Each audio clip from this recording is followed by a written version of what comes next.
Qual a diferença entre engenheiro e cientista de dados? Você sabe? Não. Bom, essa pergunta ela é uma pergunta comum para quem está ingressando nessas carreiras, né? Então, muitas vezes o desenvolvedor ele já está ali atuando há muito tempo com com desenvolvimento e vem aí a necessidade de mercado mesmo, de ter, né, de atender uma demanda muito alta para essas duas carreiras aí, uma que é a de engenheiro de dados e a outra que é de cientista de dados, né? E juntamente com isso surgem grandes dúvidas, né? Pô, será que é a mesma coisa? Será que eles têm diferença? E o ponto aqui, a ideia desse vídeo é de esclarecer um pouco essa dúvida, né? Então, para todo mundo que está aí com essa dúvida em casa, né? Pô, mas o que eu vou seguir? Eu vou virar engenheiro? Eu vou virar cientista? O que cada um faz, né? Tem diferença? É a mesma coisa? Um faz o trabalho do outro? Enfim, né? Vamos lá. Bom, primeiramente, qual que é a ideia aqui, né? O engenheiro de dados e o cientista de dados, eles vão atuar nesse contexto, né, de Big Data. Aqui. O que vai acontecer? Eles vão atuar muito próximos, né? Então, basicamente, a analogia aqui é de uma corrida, né, onde eu tenho ali dois participantes. Em um determinado momento, um deles inicia a corrida e ele deve passar o bastão ali para o próximo, para o seu colega ali, né, do seu time. E é isso o que vai acontecer aqui com essas duas carreiras, né? Então, o engenheiro de dados, o primeiro trabalho dele é de ter ali trabalhar massivamente toda a parte de dados, e ele vai disponibilizar todos esses dados que ele trabalhou para o próximo, que é ou o cientista de dados, ou o analista de dados, enfim, tem uma série ali de consumidores diferentes, né? Focando aqui no nosso canal, que é todo em Big Data, o engenheiro de dados ele vai iniciar o trabalho e vai passar o bastão ali para o cientista de dados, tá? Então acho que esse é o primeiro ponto ali. Se a gente resumir o que o engenheiro de dados, qual o escopo ali, as responsabilidades dele, né?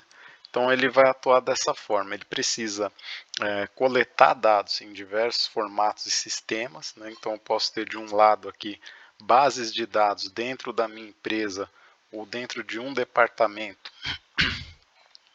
o qual aquele departamento cuida desses dados, né? Então pode estar no sistema SAP, ele pode estar num sistema ADP, ele pode estar, enfim, uma série ali de sistemas e áreas diferentes, né? Se eu pegar um módulo financeiro, ou ele tem ali um Postgre, ou ele tem um Oracle, enfim, aqui existe uma infinidade de dados em diversos sistemas, né? E também em diversos formatos. Há também aquele pessoal que guarda os dados embaixo ali da sua gaveta, né? Então ele tem vários CSVs onde ele faz os seus controles por ali. Esses CSVs depois são mantidos para que uma equipe toda possa trabalhar. Isso também é insumo. Muitas vezes os dados eles não estão só no sistema, mas eles podem estar também em sistemas ali embaixo da gaveta, né? E também dados públicos, né? Vamos pensar ali que eu preciso consumir dados de outras empresas ou talvez de órgãos públicos, né?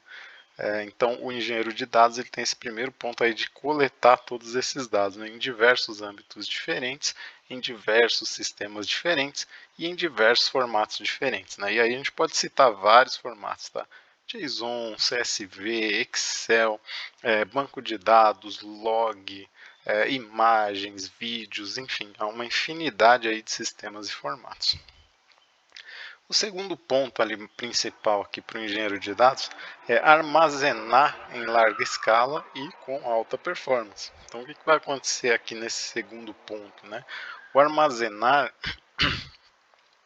ele precisa conhecer muito ali do Data Lake, né, de alguns conceitos, como 5 vezes de Big Data, de Data Lake, e com isso ele consegue ter ali uma visão da quantidade de dados que ele deve armazenar, né, e para armazenar esses dados, ele precisa criar ali as suas arquiteturas, ele precisa entender bem qual formato vai responder melhor a qual necessidade, e também ele vai ter que ter ali um ponto de catalogação, né? Então ele precisa catalogar esses dados para que seja fácil a busca para quem no terceiro passo aí, durante a disponibilização, para que as pessoas consigam acessar esses dados de forma mais rápida, né? E o terceiro grande ponto aí, que é o disponibilizar dados em diferentes formatos para vários tipos de consumidores. Então o que acontece? Vai ter gente que vai precisar dos dados ali em streaming, né, que é aquele dado que está dentro do real time, né? Então muita gente, há uma grande discussão ali sobre real time, onde pessoas acham que real time é 15 minutos, outros acham que é 5 minutos, outros acham que é 1 minuto. Então não vou entrar muito nesse mérito, mas real time é na hora, né? Então ali menos de 250 milissegundos é real time, né? E para streaming vai ter consumidores que vão precisar de dados nesse nível, e vai ter consumidores que vão precisar de dados D-1, por exemplo. Os dados para mim são importantes, os dados de ontem, e de forma que hoje eu consiga processar os dados de ontem. Então são momentos diferentes para consumidores diferentes. E aí, falando dessas tecnologias, são bem diferentes também. Então, se eu for criar um streaming de dados em real time, eu vou usar Kafka, eu vou usar mensageria, eu vou usar Fast Data. E se eu for usar ali dados do tipo batch, eu posso disponibilizar em bases, como Data Warehouse ou outros tipos de dados ali para trabalhar com batch lots, né? Então, basicamente, o engenheiro de dados ele vai coletar dados em diversos sistemas em formatos, vai armazenar em largas escalas com alta performance e disponibilizar dados em diferentes formatos para vários tipos de consumidores. E agora, vamos falar do cientista de dados, né? Então, lembrando que a gente está na corrida aqui, e assim que o dado nasce, né, onde o engenheiro coleta, depois ele armazena, depois ele disponibiliza, um dos caras aqui que vai consumir esses dados é justamente o cientista de dados. Então, o que ele faz ali no dia a dia, né? Qual a diferença, né, de um para o outro? Então, o cientista de dados, uma vez que ele tem os dados ali disponíveis, né, ele deve descobrir padrões e tendências. Então, ele vai, cara, aplicar diversas análises estatísticas, análises exploratórias, vai combinar ali dados internos que estão disponíveis na empresa com os dados de fora também, né? Então dados públicos ou dados de parceiros, e com todo esse mundaréu de dados, o que ele deve fazer? Ele deve descobrir, né, se dentro desses dados ali há algum padrão, se há alguma tendência, né? Porque muitas vezes esses dados estão, a gente não sabe que tem, né? Então o dado está lá, mas eu não sei o quanto eu posso utilizar desse dado, eu não sei o que ele significa. E um dos papéis aí do cientista é justamente esse, né? Descobrir ali, tirar alguma vantagem competitiva desses dados, né?